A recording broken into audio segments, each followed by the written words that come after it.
স্বাগতম, নমস্কার। আমাদের এই যে সেপ্টেম্বর মাসটা পড়ে গেল, automatically it's a part of Bhadra মাস।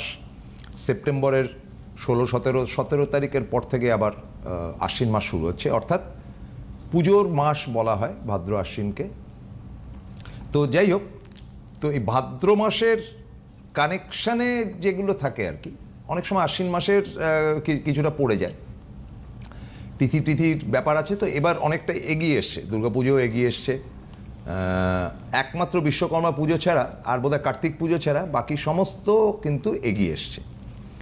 কাজেই 7 তারিখ, আজ হচ্ছে কি 4 তারিখ, আর 3 দিন বাদে 7 তারিখ হচ্ছে যেমন চন্দ্রগ্রহণ আছে, সেরকমই আমরা যেটা বলি যে দেবীপক্ষ পিতৃপক্ষ তার আগে থাকে, এই পিতৃপক্ষটা পড়ছে, অর্থাৎ সামনের রোববার থেকে মহালয়ার আগে অবধি, মহালয়ার আগের দিন অবধি পিতৃপক্ষ থাকবে।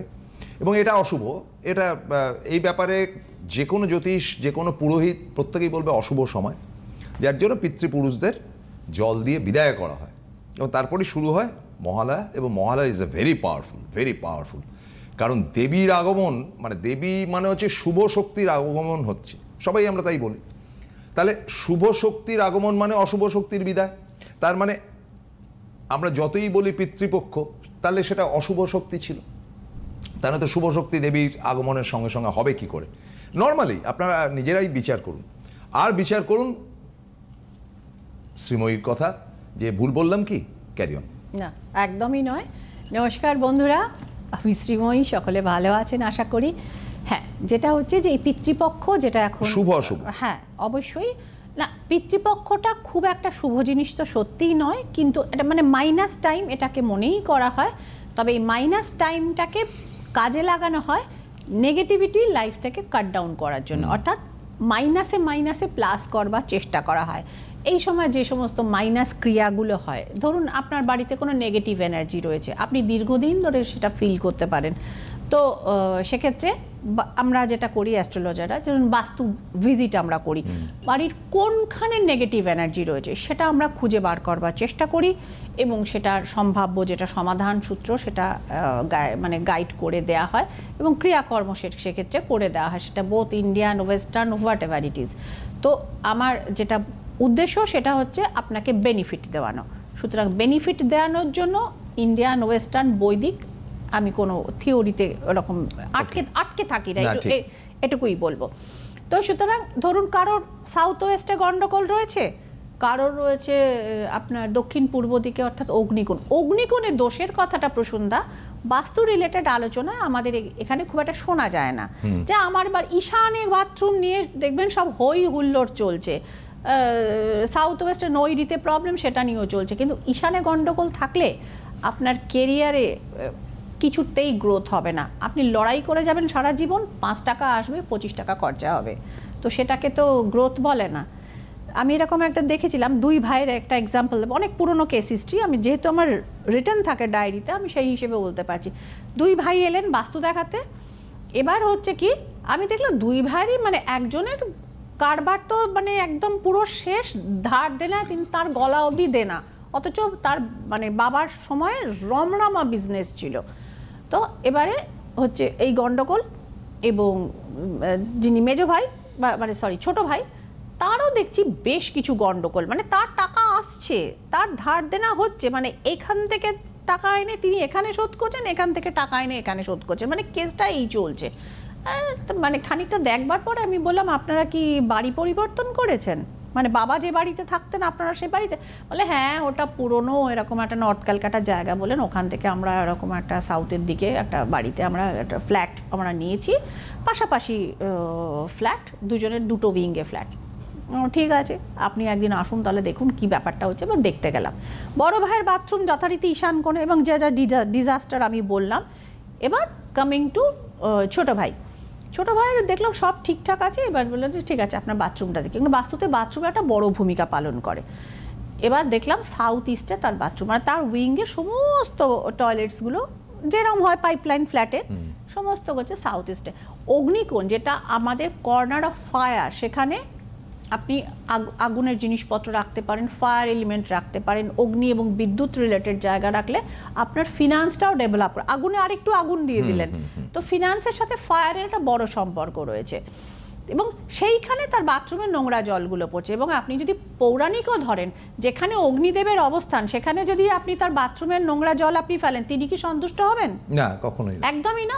না বৈদিক, না সায়েন্টিফিক, না অ্যাস্ট্রোলজিক্যাল, তিন দিকটার কোনো দিকটাতেই তার ঠিক নেই। শুধু তার টাকা থাকবে কি করে? এদিক থেকে আনছেন ওদিকে যাচ্ছে, ওদিক থেকে আনছেন ওদিকে যাচ্ছে, বলছে ম্যাডাম আমি টাকা শোধও করছি, গালাগালিও খাচ্ছি, তো হবেই তো, অগ্নিদেব রুষ্ট হচ্ছেন।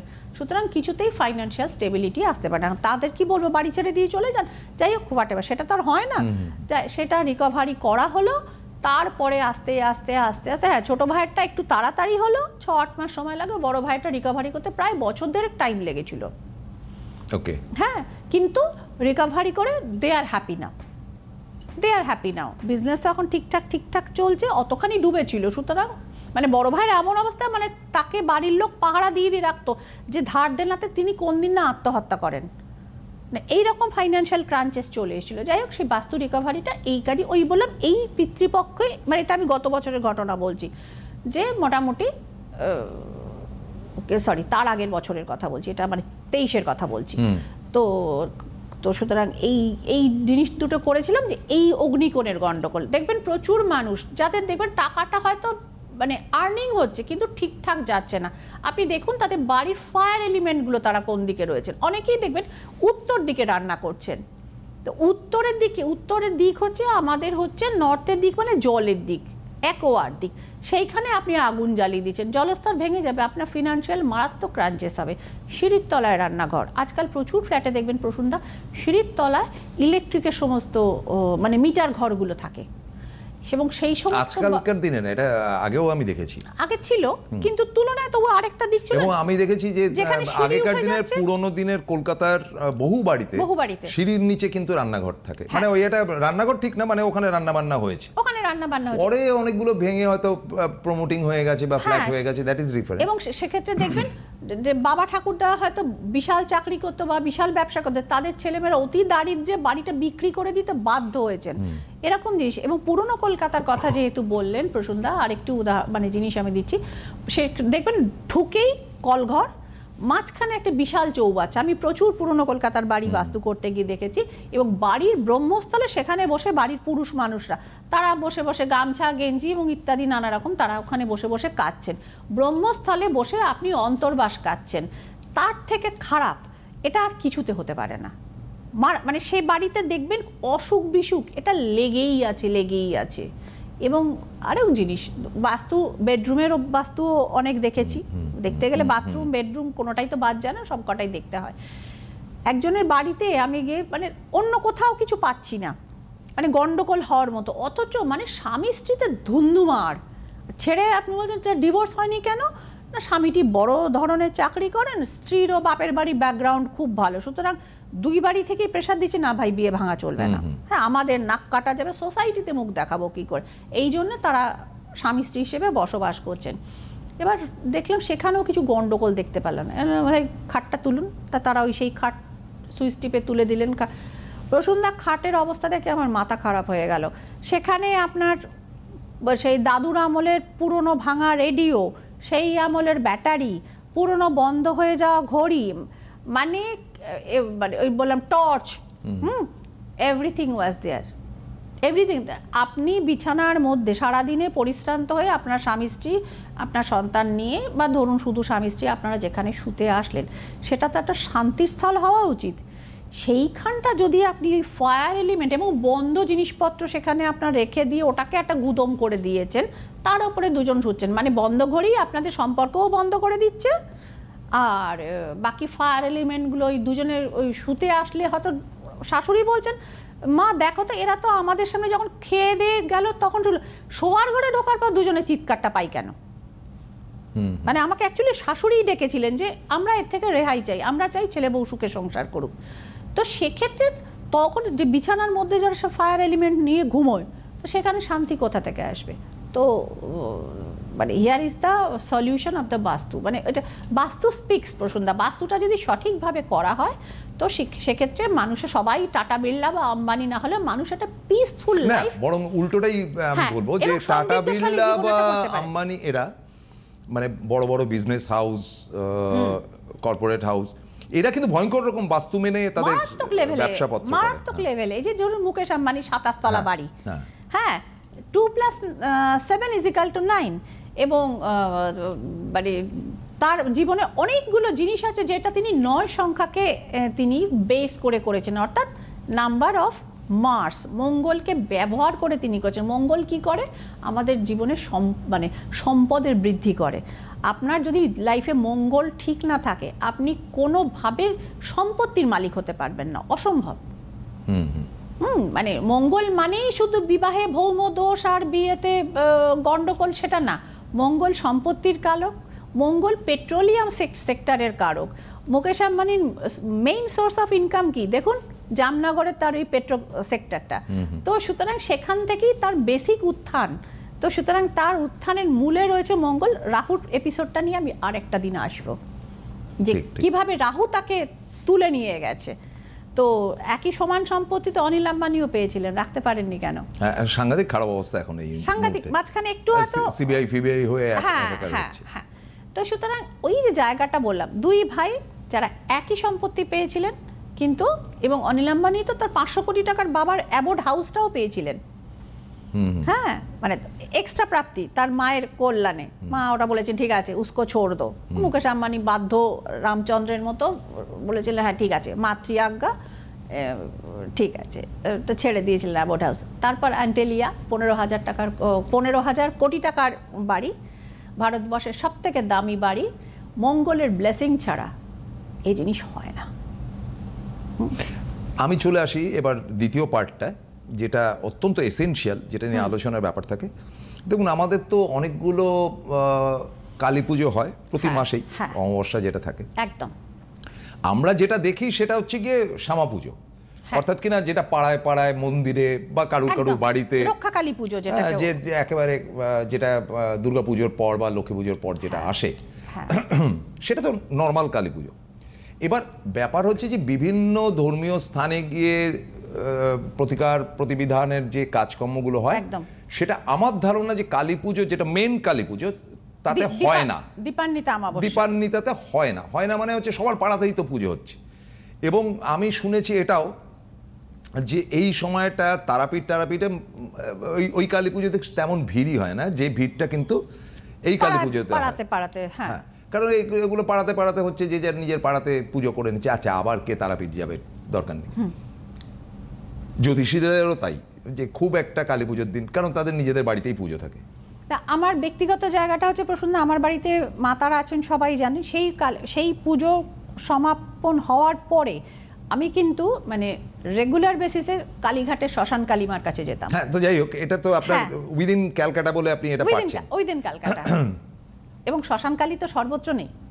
যাই হোক, তো এবারে কথাটা হচ্ছে মহালয়ার কালী পুজোটাকে আমরা যেটা বলছি, যে মহালয়ার কালী পুজোটা পড়ছে, এবং আপনি দেখুন দেবীপক্ষের আগমন, দেবীর আগমনটা কিন্তু কালী পুজোটাকে কেন্দ্র করে দুর্গাপুজো। পিতৃপক্ষের অবসানও হচ্ছে মহালয়াতে, দেবীপক্ষের সূচনা হচ্ছে। আচ্ছা, এবার দেবীপক্ষের খুব লাকি টাইম, ভীষণ ট্রান্সফর্মিং একটা তিথি, এবং এই যে কালী পুজোটা, এই কালী মানে দুর্গারই অঙ্গ, বা দুর্গার অঙ্গ মানে একই মহাবিদ্যার মধ্যে পড়ছে।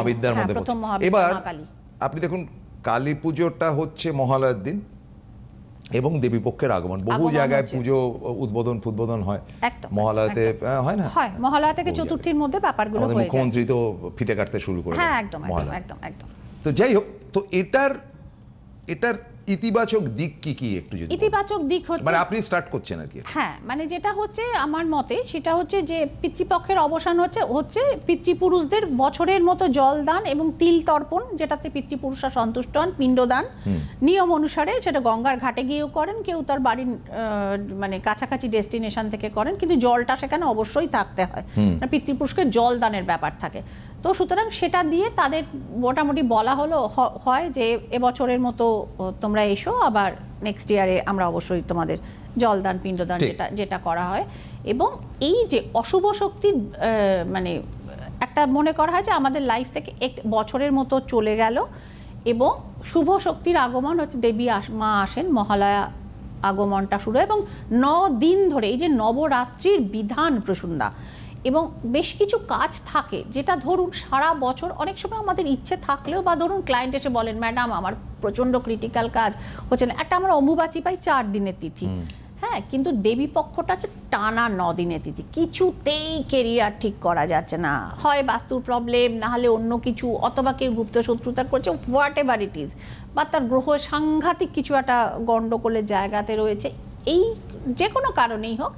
তো তখন যেটা দেখতে হয়, বা ধরুন কারো মেয়ের বিয়ে বা ছেলের বিয়ে হচ্ছে না, মানে এটা এই যুগে ভীষণ বড় একটা সমস্যা, ছেলের বিয়ে হচ্ছে না, বংশের মানে ধরুন একটাই ছেলে ভালো চাকরি করে, বাবা মাও হয়তো স্কুলে কলেজে পড়িয়েছেন, বা একজন ব্যাংকে চাকরি করেছেন, একজন ভালো অন্য জায়গাতে টিচিং করেছেন, কিন্তু এবার হচ্ছে কি ছেলেকে কার হাতে দিয়ে যাব, জওয়ানিটা তো মোটামুটি সে বাইরে ঘুরে ঘাড়ে কেটে নিল, বয়সকালে তাকে দেখবে কে।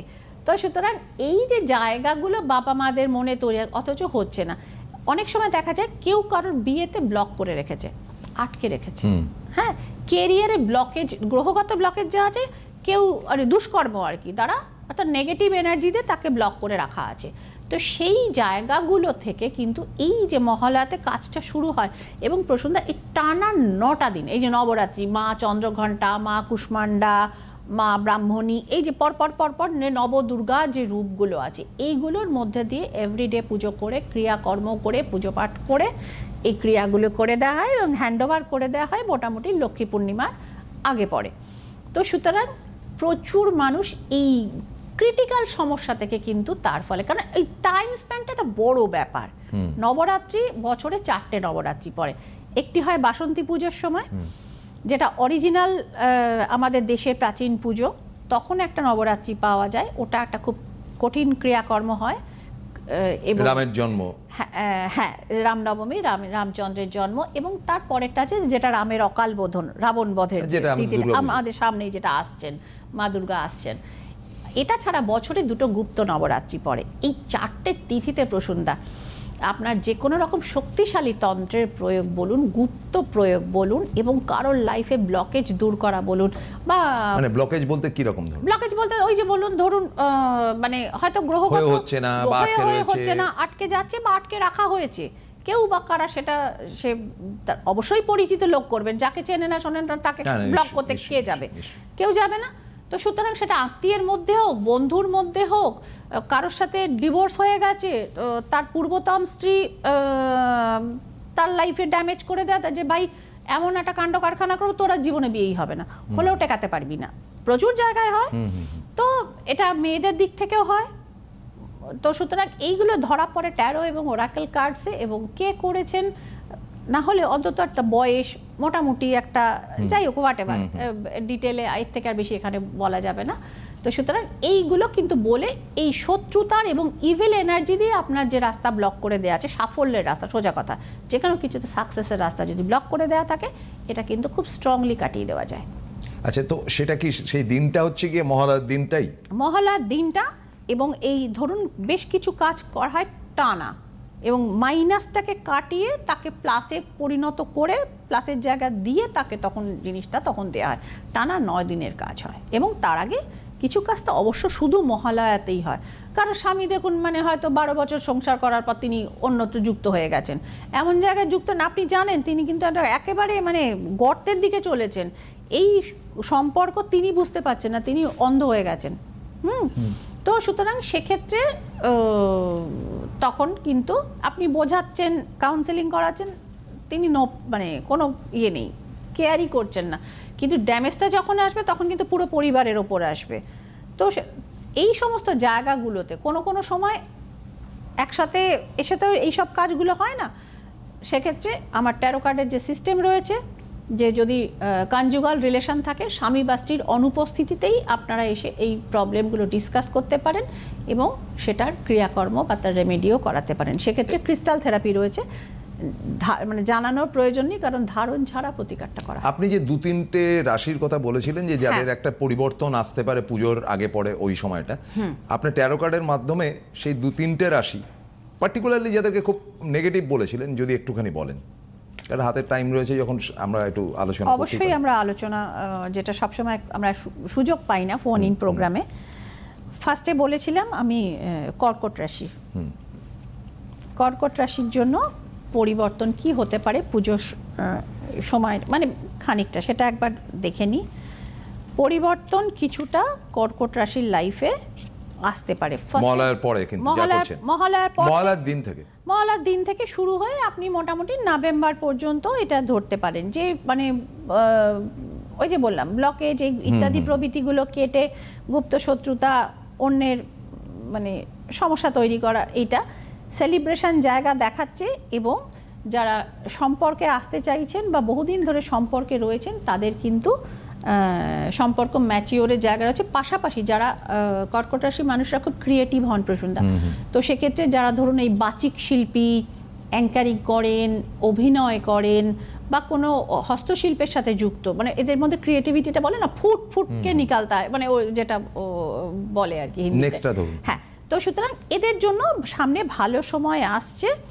এবং আরেকটা রাশি যেটা অনেক দিন ধরে আপনার শরীর স্বাস্থ্যগত সমস্যাতে সাফার করছিলেন, দ্যাট ইজ তুলা রাশি। তুলা রাশির জন্য দেখে নিচ্ছি যে কি আসতে চলেছে আগামী এই মহালয়ার সময় থেকে। তুলা রাশির মানুষকে আমি এখনো ভালো খবর শোনাতে পারলাম না, কোনো একটা বড় পরিবর্তন লাইফে আসতে পারে, প্রিয়জন হানির সংকেতও দেখতে পাওয়া যাচ্ছে। এবং বেশ কিছুটা ধরুন কেস বা ইত্যাদি প্রভৃতিতে আপনি এখনো কিছুদিন ঝুলে থাকবেন, আপনার লাইফে চেঞ্জ আসবে কিন্তু আরো কিছুদিন পর থেকে। হোপফুলি দেওয়ালির আগে আগে আমরা একটা যদি রিডিং তখন আবার করে নিতে পারি, কারণ স্টার পজিশন চেঞ্জ হয়। সূর্য যেমন এখন কন্যা রাশিতে রয়েছেন, তখন তিনি তুলাতে যাবেন, তো আমরা তখন রিডিংটা কিছুটা চেঞ্জ হবে। হ্যাঁ, যেন এই বর্ষা এবং ভ্যাপসা গরম থেকে আস্তে আস্তে ঠান্ডাটা পড়তে শুরু করবে, এভাবেই তো চেঞ্জ হয় মানুষের রাশি চক্র। তুলার পর চলে আসবো কুম্ভ রাশি। বহুদিন ধরে সাফার, 7.5 শেষ চরণ চলছে। 7.5 দেখে নেওয়া যাক এবার এদের জন্য কি পরিবর্তন আসতে চলেছে। নাইট অফ কাপস, আপনার লাইফে আসতে চলেছে ভালোবাসা এবং সাপোর্ট। হুইল অফ ফরচুন, ভাগ্যের চাকাটা ফাইনালি কুম্ভ রাশি বোধহয় মা দুর্গার ব্লেসিংয়ে আপনাদের ঘুরতে চলেছে।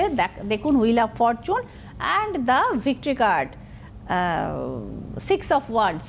সুতরাং কোনো যদি মামলাতে দীর্ঘদিন ঝুলে থাকেন, কোনো হ্যারাসমেন্ট দীর্ঘদিন ধরে আপনার ওপর চলে থাকে, সসম্মানে কিন্তু জয়যুক্ত হয়ে এখান থেকে বেরোতে পারবেন। কুম্ভ রাশির জন্য আমি সুখবর শুনলাম। তাহলে আমাদের 3টে রাশির সম্বন্ধে যেটা আপনারা অন্য জ্যোতিষ অনুষ্ঠানেও শুনেছেন যে এরা নেগেটিভ জায়গাতে রয়েছে, তো সেগুলোর শুভ দিক, তবে এটা ঠিক যে উনি দেখালেন একটা প্রিলিমিনারি, একটা অ্যাভারেজ, তার মানে সবার জন্যই একেবারে সেই দিন সব চেঞ্জ হয়ে গেল এরকম না। যাদের সমস্যা থাকবে তাদের সঙ্গে তো কথা বলার সুযোগ রয়েছেই, ব্যক্তিগতভাবে তারা যোগাযোগ করবেন। কিন্তু আপনাদের প্যাটার্নটা দেখিয়ে দেওয়া হলো যে আপনাদের একটা শুভ মুহূর্ত, ধরুন আপনি কোনো একটা জায়গায় রিসেটেশন করতে যাচ্ছেন, সেখানে জাজ ফাজ যারা বসে রয়েছে তাতে আপনি যার কাছ থেকে রিসেটেশন শিখেছেন তাদের মধ্যেই বেশিরভাগ বসে আছে, তা আপনি তো এমনি একটু শক্তি পেয়ে যাবেন, যাক এদের কাছ থেকে তো শিখেছি, নাম্বার পাবো। সেরকমই এই 3টে রাশির ভালো একটা সম্ভাবনা রয়েছে, যেটা উনি বলছেন যে এই সম্ভাবনাটাকে কার্যক্ষেত্রে পরিণত করতে হবে। যে আমি একটা শুয়ে ভাবছি, স্বপ্ন দেখছি বা কিছু করছি যে কালকের দিনটা আমার একটা কিছু ক্রিয়েটিভ কিছু করতে হবে, এবং আমি দেখলাম যে পরের দিনটা আমি ঘুমিয়ে থাকলাম, তাহলে তো আর ক্রিয়েটিভ জিনিসটা করা হলো না। তো উনি যেটা বলছেন যে সেটা করতে গেলে ওনার সঙ্গে যোগাযোগ করতে হবে। চেম্বারে এসে না পৌঁছতে পারলে অনলাইন সার্ভিস চালু আছে। ফোন নাম্বার তো যাচ্ছেই, ফোন নাম্বার আলাদা করে আমার বলার কিছু নেই, করে অনলাইন বা অফলাইনে যোগাযোগ করে। আজকে যেমন আমি 2টো অনলাইন করে আসলাম, তো এই রকম ব্যাপারগুলো অনলাইনটা মোটামুটি ওপেন থাকে, কিন্তু সেক্ষেত্রেও অ্যাডভান্স বুকিংটা করতে হয়, তার সিস্টেম আছে, অ্যাসিস্ট্যান্টরা বলে দেবেন। আজকে বৃহস্পতিবার শেষ করছি, সোমবার দিন দেখা হবে দুপুর 1:30টার সময়। নমস্কার, ভালো থাকবেন সকলে।